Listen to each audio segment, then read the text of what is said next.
4장. 그러므로 우리는 두려워할지니 그의 안식에 들어갈 약속이 남아있을지라도 너희 중에는 혹 이르지 못할 자가 있을까 함이라. 그들과 같이 우리도 복음 전함을 받은 자이나 들은 바 그 말씀이 그들에게 유익하지 못한 것은 듣는 자가 믿음과 결부시키지 아니함이라. 이미 믿는 우리들은 저 안식에 들어가는도다.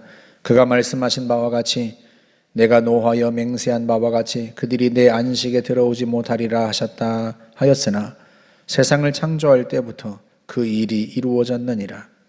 제7일에 관하여는 어딘가에 이렇게 일렀으되 하나님은 제7일에 그의 모든 일을 쉬셨다 하였으며 또다시 거기에 그들이 내 안식에 들어오지 못하리라 하였으니 그러면 거기에 들어갈 자들이 남아있거니와 복음 전함을 먼저 받은 자들은 순종하지 아니함으로 말미암아 들어가지 못하였으므로 오랜 후에 다윗의 글에 다시 어느 날을 정하여 오늘이라고 미리 이같이 일렀으되 오늘 너희가 그의 음성을 듣거든 너희 마음을 완고하게 하지 말라 하였나니 만일 여호수아가 그들에게 안식을 주었더라면 그 후에 다른 날을 말씀하지 아니하셨으리라.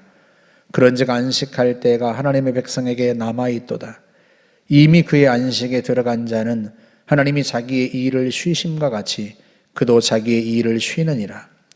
그러므로 우리가 저 안식에 들어가기를 힘쓸지니 이는 누구든지 저 순종하지 아니하는 본에 빠지지 않게 하려 함이라. 하나님의 말씀은 살아있고 활력이 있어 좌우에 날선 어떤 검보다도 예리하여 혼과 영과 및 관절과 골수를 찔러 쪼개기까지 하며 또 마음의 생각과 뜻을 판단하나니 지으신 것이 하나도 그 앞에 나타나지 않음이 없고 우리의 결산을 받으실 이의 눈앞에 만물이 벌거벗은 것 같이 드러나느니라. 그러므로 우리에게 큰 대제사장이 계시니 승천하시니 곧 하나님의 아들 예수시라. 우리가 믿는 도리를 굳게 잡을지어다. 우리에게 있는 대제사장은 우리의 연약함을 동정하지 못하실 리가 아니요 모든 일에 우리와 똑같이 시험을 받으신 이로되 죄는 없으시니라. 그러므로 우리는 긍휼하심을 받고 때를 따라 돕는 은혜를 얻기 위하여 은혜의 보좌 앞에 담대히 나아갈 것이니라. 아멘. 이스라엘 백성들은 광야에서 하나님께 순종하지 않았습니다. 하나님의 말씀을 믿지 않고 하나님을 신뢰하지 않았어요. 그들에 대하여서 하나님께서 뭐라고 말씀하셨는가 하면 3장 11절에서 그렇게 말씀을 하죠. 내가 노하여 맹세한 바와 같이 그들이 내 안식에 들어가지 못하리라 하였느니라. 불순종한 하나님의 말씀을 믿지 못한 하나님을 신뢰하지 못한 이스라엘 백성들에게 광야에서 하셨던 말씀입니다. 결국 그들은 주님이 말씀하신 것처럼 끝내 약속의 땅 가나안에 들어가지 못합니다. 그러니까 먼저 주님께서 그들이 내 안식에 들어가지 못하리라 하고 말씀하셨을 때 이 안식이란 1차적으로는 하나님이 그들에게 약속하셨던 가나안 땅에 들어가는 것을 의미했던 거죠. 그런데 그들이 그 안식에 들어가지 못했습니다. 하나님의 말씀을 믿지 않았기 때문에. 오늘 4장은 거기에서부터 시작합니다. 그러므로 우리는 두려워할지니 무엇을 두려워해야 돼요?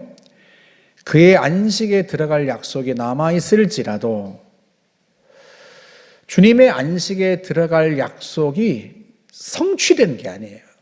그게 아직 남아있습니다. 성취될 날이 남아있어요. 다시 말하면 우리가 하나님의 나라에 주님이 약속하신 하나님의 나라에 들어간 게 아니에요. 이스라엘 백성들이 이집트 노예에서 해방되어서 홍해를 건넜단 말이죠. 우리가 이미 보았습니다만 고린도전서 10장에서 바울은 그것을 그들이 모세에게 속하여 구름과 바다에서 세례를 받았다 그렇게 표현을 했습니다.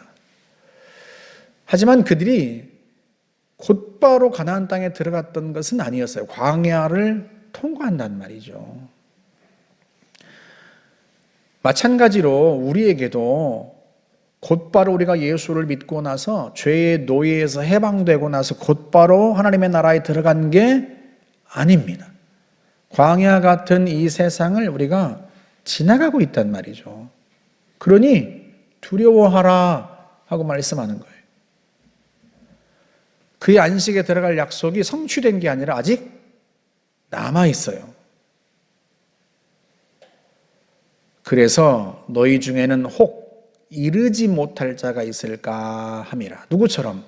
광야에서 멸망한 이스라엘 백성들처럼. 여러분, 이스라엘 백성들이요, 하나님의 그 약속의 말씀을 듣지 않은 게 아니란 말이죠. 그래서 2절 말씀에 그렇게 말하죠. 그들과 같이 우리도 복음 전함을 받은 자이나. 그러니까 복음 전함을 받았다. 누가? 우리도. 누구처럼? 그들처럼. 여러분, 이스라엘 백성들이 하나님이 그들에게 내가 너희에게 약속의 땅 가나안을 주리라 하셨던 게 복음을 들은 거예요. 그들이 복음 전함을 들은 겁니다. 전해진 복음을 들은 거예요. 그들과 같이 우리도 똑같이 복음을 들었습니다. 하나님 우리에게 하나님의 나라를 약속하셨단 말이죠. 그들과 같이 우리도 복음 전함을 받은 자이나 들은 바 그 말씀이 그들에게 유익하지 못한 것은 그들이 듣는 자가 자기 믿음과 결부시키지 아니함이라. 과거 이스라엘 백성들이요, 들었던 그 복음, 약속의 말씀, 젖과 꿀이 흐르는 땅으로 내가 너희를 인도하리라 하신 그 주님의 복음, 그 들은 바 그 말씀이 그들에게 유익하지 못했어요. 왜? 그들이 가나안 땅에 들어가지 못했단 말이죠. 왜 들어가지 못했어요? 듣는 자가 믿음과 결부시키지 않았기 때문에, 그 말씀을 믿지 않았다는 뜻입니다. 단적인 예로 가데스 바네아에서 그들이 정탐꾼의 말을 듣고 밤새 통곡합니다. 하나님께서 우리를 그 땅으로 인도하여 칼에 망하게 하시려는가 하고선 우리가 애굽으로 돌아가는 것이 낫지 않는가. 그리고 한 지도자를 세워서 애굽 땅으로 다시 돌아가려고 했단 말이죠. 하나님의 말씀을 믿지 않았어요. 그들이 전해들은 복음, 젖과 꿀이 흐르는 땅을 내가 너희에게 주리라 한 말씀을 믿음과 결부시키지 않았습니다. 하지만 우리는 다르다. 3절에서 말하죠. 이미 믿은 우리들은 저 안식에 들어가는도다. 그들과 달리 우리는 믿었다. 하나님의 말씀을. 그래서 우리가 그 안식에 들어가는 것 아니냐. 여러분이 이 이야기를 히브리서가 왜 기록되었는지를 염두에 항상 머릿속에 두고 읽어야 됩니다. 그래야 왜 이 말씀을 하는지가 이해가 된단 말이죠. 히브리서를 왜 기록했다고 그랬어요? 유대교로 다시 돌아가려는, 예수를 믿는 믿음을 저버리고 다시 율법으로 돌아가려는 사람들에게 설득하고 경고하는 메시지란 말이죠. 그래서 믿는다 또는 믿는 도리를 굳게 잡으라 하는 말이 계속해서 나옵니다. 이스라엘 백성들은 믿음과 결부시키지 않았다. 그들이 들은 바 하나님의 약속의 말씀을. 하지만 우리는 믿었지 않느냐. 그러니 저 안식에 들어간다 우리는. 그러면서 이스라엘 백성들에 대해 또 말을 하는데요. 이스라엘 백성들에게 약속하셨던 그 안식이라고 하는 게 아까 제가 1차적으로는 하고 말씀드렸죠. 1차적으로는 가나안 땅에 들어가는 것이었지만 그것이 온전한 안식은 아니었어요. 그러면서 여호수아 이야기를 합니다. 8절에서 만일 여호수아가 그들에게 안식을 주었더라면 하고 말합니다. 또 다른 날을 후에 다른 날을 말씀하지 아니하셨으리라. 다윗에게도 주님이 말씀하시고 여호수아 훨씬 후에, 그러니까 이스라엘 백성들이 끝낸 40년 후에 가나안 땅에 들어가지 않습니까? 불순종했던 이들은 광야에서 다 죽고 20세 안 되었던 가데스바네아에서 열두 정탐꾼의 이야기를 듣고 애굽으로 돌아가자고 탄식했던 그들, 그때 당시 20세가 넘었던 사람들은 다 광야에서 죽었고요. 20세가 안 된 자녀 세대가 40년 후에 광야에 들어간단 말이죠. 20세가 넘은 사람 중에서는 단 두 사람, 누가 들어갔어요? 여호수아와 갈렙만 들어갔습니다.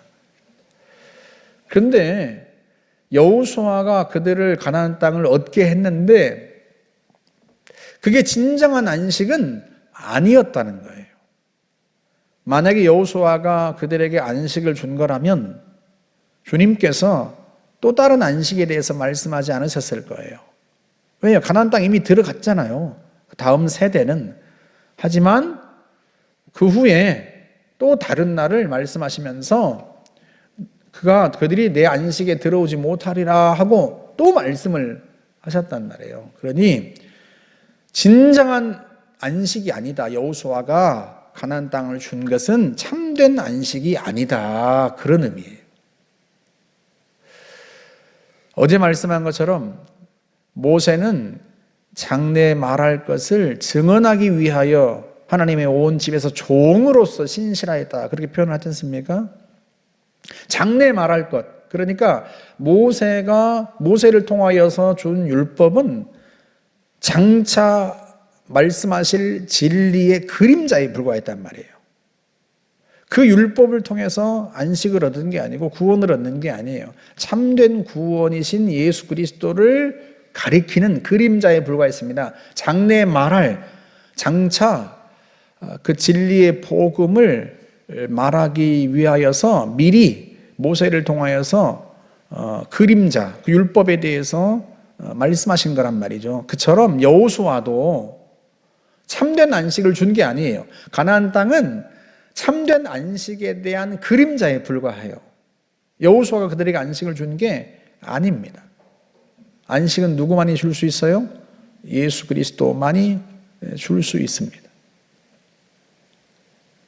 그런데 그 예수 그리스도를 버리고 다시 율법으로 돌아가려고 하면 되겠냐 말이죠. 그러면 너희가 율법을 지키면 안식을 얻겠는가? 구원을 얻겠는가? 하나님의 나라에 들어갈 수 있겠는가? 천만에. 그래서 하나님의 말씀에 대한 이야기를 하는 거예요. 4장 12절에서. 하나님의 말씀은 살아있고 활력이 있어. 좌우의 날선 어떤 검보다도 예리하여서 혼과 영과 및 관절과 골소를 찔러 쪼개기까지 하며 마음의 생각과 뜻을 판단하나니. 이게 무슨 말이냐면 마치 대제사장이 제물을 가져오면 제물의 각을 뜨고 배를 갈라서 내장을 다 끄집어내고 그 내장에 있는 기름까지도 다 불태우는 것처럼 그렇게 하나님의 말씀이 너희의 혼과 영을 다 쪼개고 너희의 마음의 생각과 뜻까지도 다 쪼개어서 환히 드러낼 거다. 재물을 각을 뜨고 배를 갈라서 그 속까지 환히 드러내는 것처럼 대제사장이 너희의 마음의 생각, 너희의 혼과 영까지 하나님의 말씀이 다 드러낼 것이다. 그때 과연 하나님 앞에 의롭다고 너희가 인정받을 수 있겠느냐? 지으신 것이 그 눈앞에 나타나지 않음이 없어요. 우리의 결산을 받으실 이의 눈앞에 만물이 벌거벗은 것 같이 드러나느니라. 그러니까 우리가 다 드러납니다. 우리의 마음의 생각과 뜻, 우리가 행한 바, 그 모든 것이요. 하나도 하나님 앞에 나타나지 않는 게 없고요. 드러나지 않는 게 없어요. 그런데 과연 너희가 율법으로 돌아가서 그 율법을 행한다고 안식을 얻을 수 있겠느냐 하는 거예요. 하지만 우리에게는 대제사장이 계세요. 그러므로 우리에게 큰 대제사장이 계시니 승천하시니 곧 하나님의 아들 예수시라. 우리가 믿는 도리를 굳게 잡을지어다. 우리에게는 누가 계세요? 대제사장이신 예수 그리스도. 그분이 누구세요? 승천하신 분, 하나님의 아들, 온전한 대제사장. 과거의 대제사장처럼 죄가 있는, 아론도 죄가 있는 사람이었고요. 그 후에 모든 대제사장들도 다 죄인이었습니다.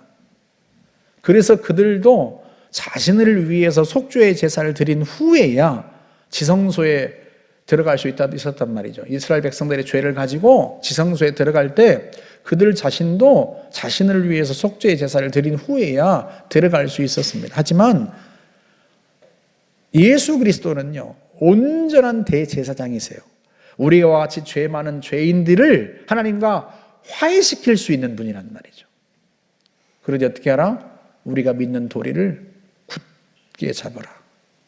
예수 그리스도를 굳게 믿고 그분을 의지하라. 너희의 행실로는, 너희가 율법을 행함으로써는 하나님 앞에 의롭다고 인정받을 수 없고 너희의 그 마음의 생각과 모든 죄가 다 드러날 것이다. 하지만 예수 그리스도께서 대제사장이 되어서, 온전한 대제사장이 되어서 너희의 죄를 하나님 앞에서 다 씻으시고 너희와 하나님을 화해시킨다. 그러니 그분을 붙들어라.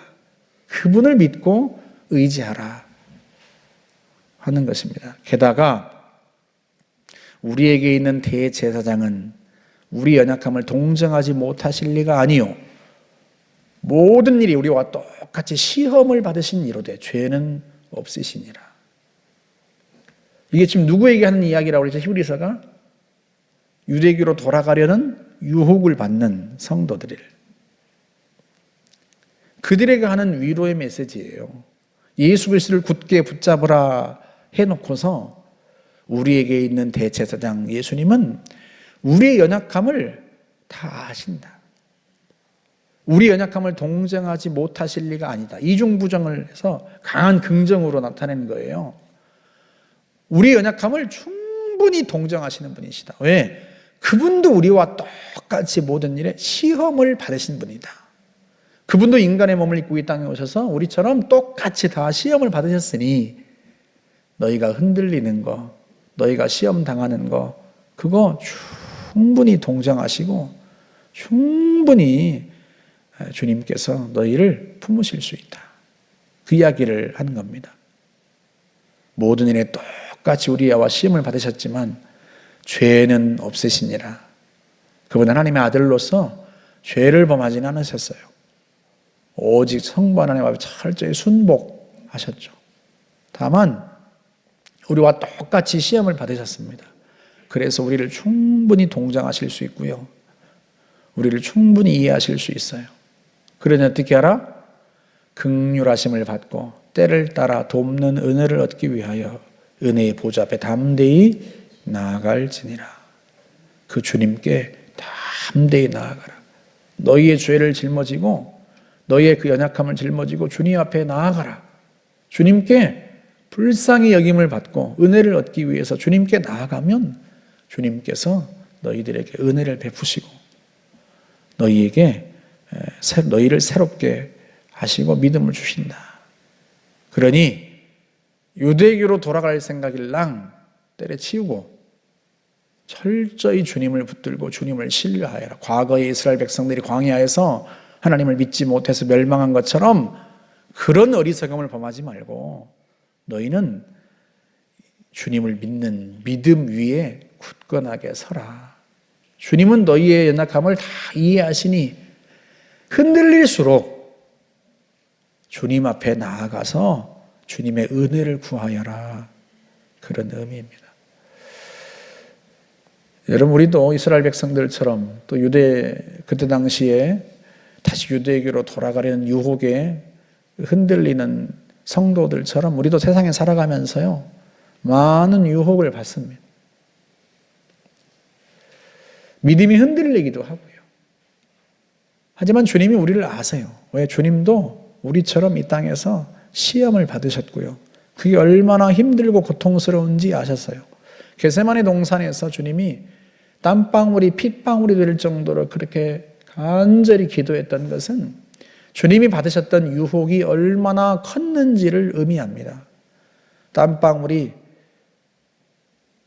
핏방울처럼 그렇게 붉게 변화하도록 기도하지 않으면 안 되실 만큼 그분에게 향했던 유혹도 강력했단 말이죠. 그래서 주님이 우리를 아세요. 우리를 동정하시고 우리를 이해하시고 우리를 도우실 수 있습니다. 그래서 우리가 흔들릴 때마다, 우리의 믿음이 약해질 때마다 주님 앞에 나아가서 우리를 아시니까, 우리의 마음을 아시니까 은혜를 구하고 도우심을 구하면 주님께서 우리에게 왜 은혜를 베풀지 않으시겠어요? 자신도 시험을 당하셨기에 우리를 아심으로 우리를 도우실 수 있습니다. 우리가 늘 주의 은혜를 구하고 주의 도우심을 구하며 주를 믿는 그 믿음 위에 믿음의 길을 굳건하게 갈 수 있기를 주의 이름으로 축복합니다. 함께 기도하겠습니다. 좋으신 하나님 감사합니다. 우리가 세상에 살면서 광야 같은 이 세상에서 때로는 흔들리기도 합니다. 그러나 우리와 똑같이 시험을 받으셨던 주님이 우리를 아시며 우리 마음을 아시고 우리를 아시기에 우리를 충분히 도우실 수 있고 우리를 품으시고 동정하시고 새롭게 하실 수 있습니다. 그 주님을 향하여 나아갑니다. 은혜의 보좌 앞에 나아갑니다. 우리를 도와달라고, 믿음을 더해달라고, 은혜를 베풀어 주시기를 구합니다. 주님은 우리에게 능히 은혜를 베푸시고 우리를 다시 이끄실 주님이신 줄 믿고 알았사오니 하나님 아버지, 그 은총을 매일같이 우리에게 베풀어 주옵소서. 예수님의 이름으로 기도하옵나이다. 아멘.